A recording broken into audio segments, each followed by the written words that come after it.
और भारत में राजनीति ना हो, ये कैसे हो सकता है? अभी हाल की खबर देखिए, ऋषि सुनक ब्रिटेन के पीएम बन गए। इसको लेकर पूरे भारत में गर्व का विषय बना। इसे लेकर कई तरह की खुशियां और गम आमने सामने है और सोशल मीडिया पर लोग एक दूसरे को बता रहे हैं। जैसे कि जब ऋषि सुनक के नाम की घोषणा हुई, भारत में खुशी की लहर घूमने लगी और लोग बधाई देने लगे। As returning officer in the leadership election, I can confirm that we have received one.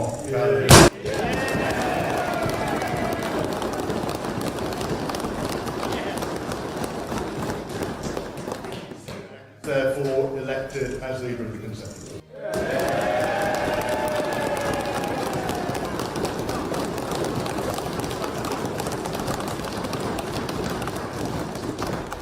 Now, the new leader of the party will address us in this room at 2:30.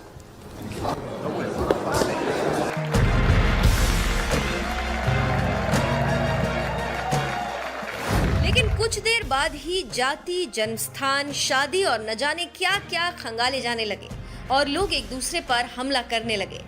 कोई उन्हें पंजाबी खत्री कह रहा है तो कोई उन्हें ब्राह्मण कह रहा है। इसी बीच अब दो राजनीतिक पार्टियां आमने सामने हैं। जम्मू कश्मीर की पूर्व मुख्यमंत्री महबूबा मुफ्ती ने ट्वीट कर कहा, ये याद रखना हमारे लिए अच्छा होगा कि यूके ने एक जातीय अल्पसंख्यक सदस्य को अपने पीएम के रूप में स्वीकार कर लिया है।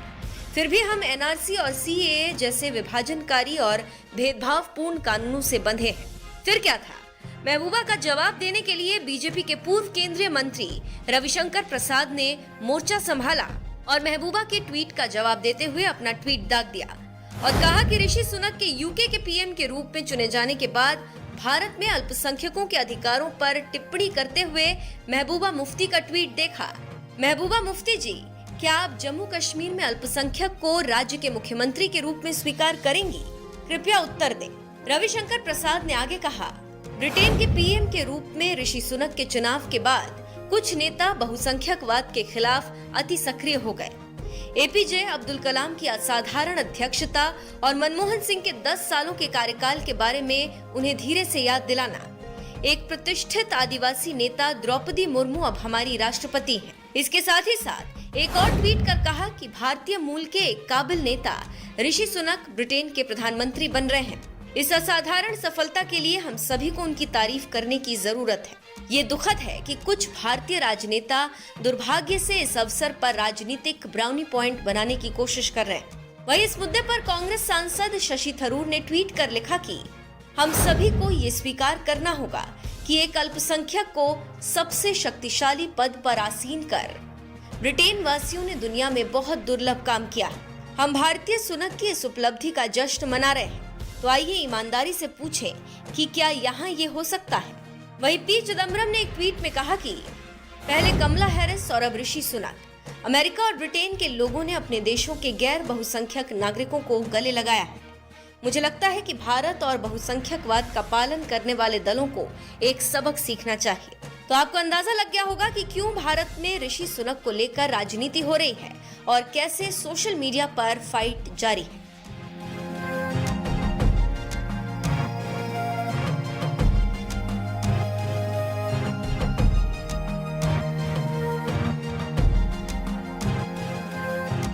I'd like to pay tribute to Liz Truss for her dedicated public service to the country.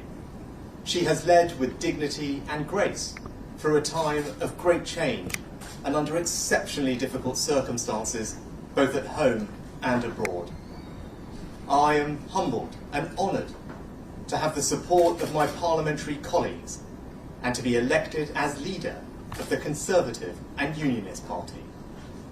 It is the greatest privilege of my life to be able to serve the party I love and give back to the country I owe so much to.